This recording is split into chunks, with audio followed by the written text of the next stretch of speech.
And good morning, everyone, or good afternoon from Dublin. My name is Stephen Byrne, and I'm a senior economist in charge of the short-term forecasting team here at the Central Bank of Ireland. And this paper is joint work with my colleagues Andrew, Martina, and Tara. Um, just to say thanks so much to the organisers for inviting me, and thanks to the previous speakers for some really interesting presentations. I think this paper couldn't be situated more appropriately in a more appropriately entitled seminar.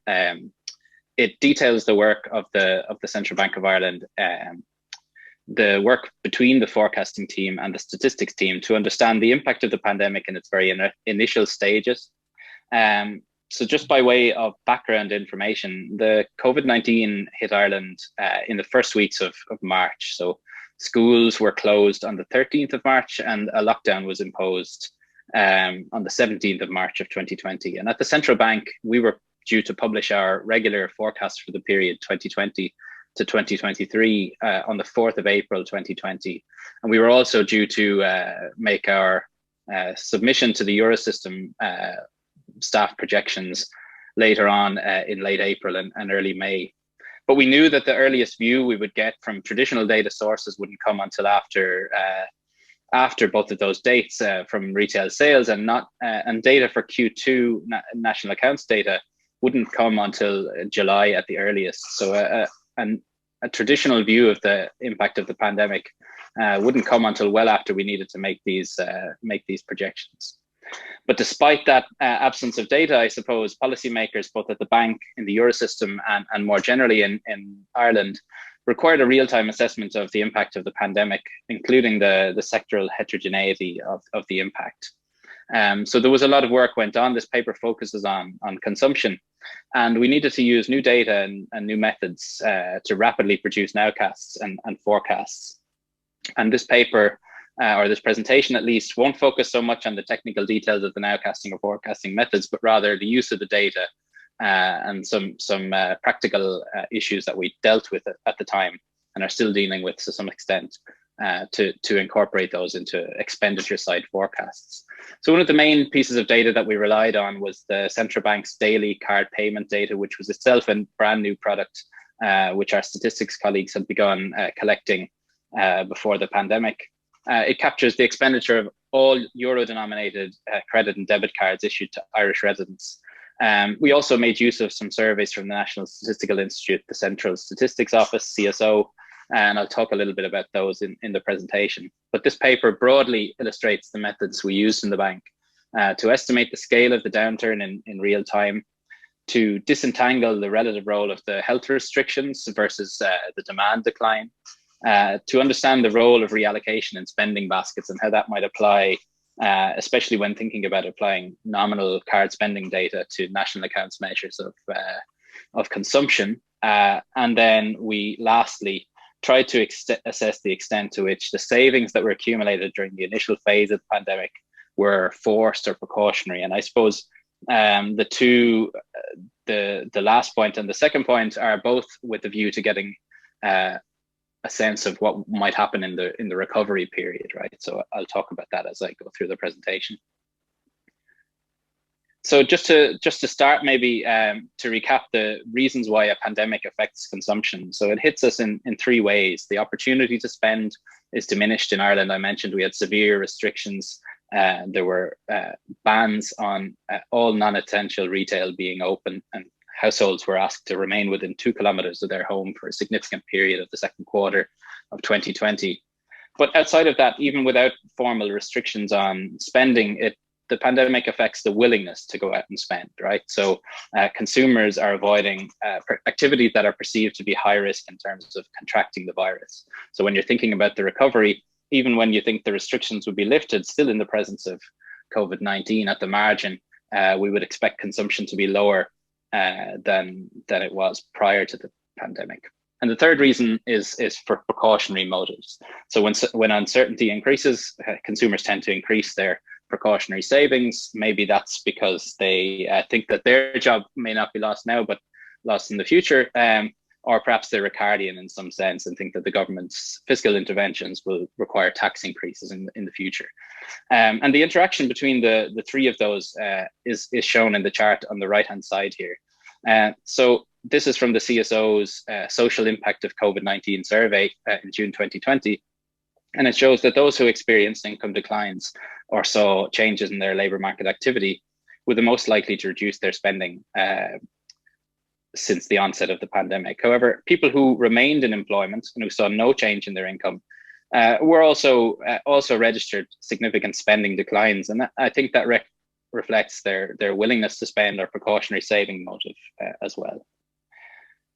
So if I can indulge and step outside of the paper for a moment and just show you the full time series up to the present of the daily card payment data, which allows for some real-time analysis. So this is in the light green lines is ATM or bank withdrawals. In the darker green line, in the light green line, we have the debit card and credit card spending, and the combination of the two is shown in the purple. And the lines here, the perpendicular lines are showing to some extent the event studies, right? So as the restrictions came in and out as the pandemic went on.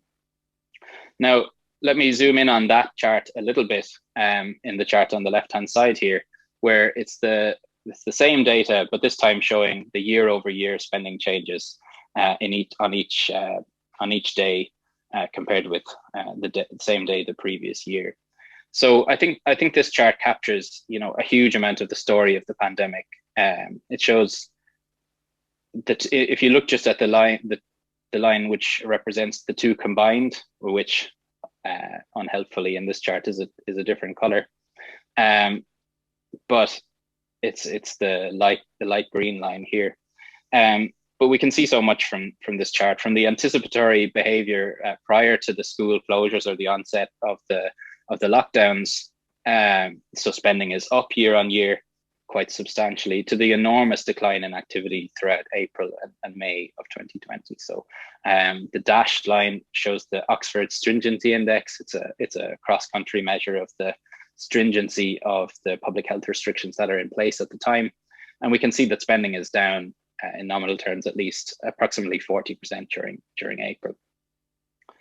But it's also a story, I suppose, that's quite heterogeneous across the sectors, right? And so the chart on the right-hand side shows the year-on-year decline in card payments by sector in each month. So it's a little bit complicated, but if you can imagine that each group here, accommodation and transport, each of the lines is almost a time series chart. So the first bar represents the March year over year, the second bar the April year over year in 2020, and so on. And I'd like to draw your attention to three things in this chart. So firstly, all sectors were hit really badly at the beginning of the pandemic. But secondly, some sectors were able to adapt more quickly than others. So if you look at, for instance, clothing and footwear, I've shortened the title a little bit, it was able to adapt as the pandemic went on, both for regulatory reasons, so there was government interventions to persuade them to move online, but also just due to the nature of the sector, they were able to adapt more quickly than some other sectors. And the third thing I draw your attention to is the extent of reallocation in consumer spending baskets that's evident from the card payment data, right? So the huge declines in restaurant spending are mirrored by the large increases in groceries and perishables. And I think for those of us who are office workers, one can just imagine the move to working from home. That's a reallocation in your consumption basket if you're buying groceries and eating them for lunch instead of eating in the restaurant in the canteen or something like this. So this is happening, and you can see it in the aggregate data as well. And we think that this reallocation is crucial for thinking about what's happening in the aggregate measures of consumption. So if you remember, national accounts, at least constant price national accounts measures of consumption, make use of spending weights, which are fixed to the share of spending in a given sector in the previous year. So there's reallocation between sectors. There's reallocation going on within sectors in the sense that, as I already mentioned, firms are adapting, they're moving online. We saw something like a 60% increase in the .ie domain name registrations. The chart in the bottom left-hand corner here is showing just some of the extent of that from the card payment data, the move from card transactions where the card is present to card transactions where it's not present, which we can say is a proxy for online sales.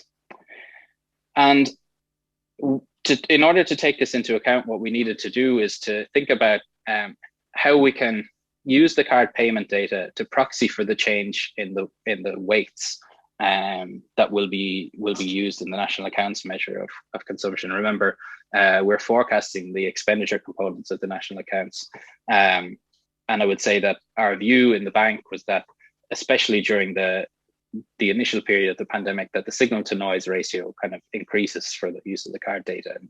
But we do need to account for these reallocations. So we outline a methodology for taking account when mapping the card payment data over to national accounts, but also I suppose the extent to which, if you were using the current year weights, which take account of the spending reallocation, then the fall in consumption would be smaller to some extent. So in the table on the right hand side, you can see that for certain categories which had very large declines in spending, they represent reasonably small portions of consumption overall. This is in the card data. I'll show you the national accounts weights in a moment. But for some sectors which saw maybe slightly smaller declines, they represent very large portions of consumption in the national accounts, and we wanted to take account of that. Okay, so using the card payment data, we need to do two main things. We need to adjust the sectoral consumption weights in the national accounts to take account of that. So for example, if you look at the increase in food spending, which averaged about 33% year on year during the period from April to September in 2020, this would add on average about 4 percentage points to consumption during each week affected if you use the adjusted weights. So if you had card payment adjusted national accounts weights in 2020.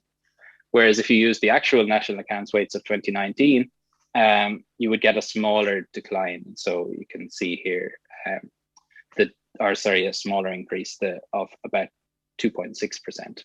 And similarly, in terms of the declines, it mitigates the declines somewhat. So the restaurant spending would decline by 2.8% rather than the 3.5% using the national accounts weights. So in this way, using the point, I suppose, from the paper, from a practical point of view, is that the weights need to be used alongside the card data when examining aggregate spending changes, especially during periods of large sector and time varying movements in consumption. So the last point then that we want to ask with all of this in mind is in the last section of the paper, is what does this mean for consumption going forward? And one of the big factors that was seen in most countries during the pandemic was that despite the drop in consumption, incomes were supported in a lot of countries, and no different in Ireland. So the government made significant fiscal interventions to protect incomes, and this meant a fairly substantial increase in the savings ratio to about 35% in the second quarter of 2020. And the motive for those savings is really important when thinking about the recovery. So if it's precautionary, then we'd expect it to be released very slowly. Whereas if it's just forced savings, then or a reduced opportunity to spend, then we might think it would be released very quickly, and we'd see a very sharp bounce back in consumption, with obvious knock-on impacts for prices and other things in the economy. So we replicate the model of Duchin Zlatanos from it's an ECB paper. I won't go into the detail of the model, but broadly to say that the model asks whether a significant portion of savings is explained by a model of the traditional drivers of precautionary savings. So things like employment, income expectations. So we get these from consumer sentiment surveys, and the outlook for employment. So using our own forecasts as a proxy there. And the results for the Duchin Zlatanos paper is a sample of 5 European countries. says that, you know, approximately 12 or 10% of the savings could be accounted for by the traditional drivers. So the rest, you know, about 90% would be precautionary. In the case of Ireland, we find a similar result. About 12% of the savings could be accounted for by the traditional drivers. The last thing that we do in the paper then is ask, well, there's a lot of savings, but who have they accrued to? And this is important for the recovery as well. And so for this, we made use of the Household Finance and Consumption Survey, and followed the methodology of the Banco de Portugal.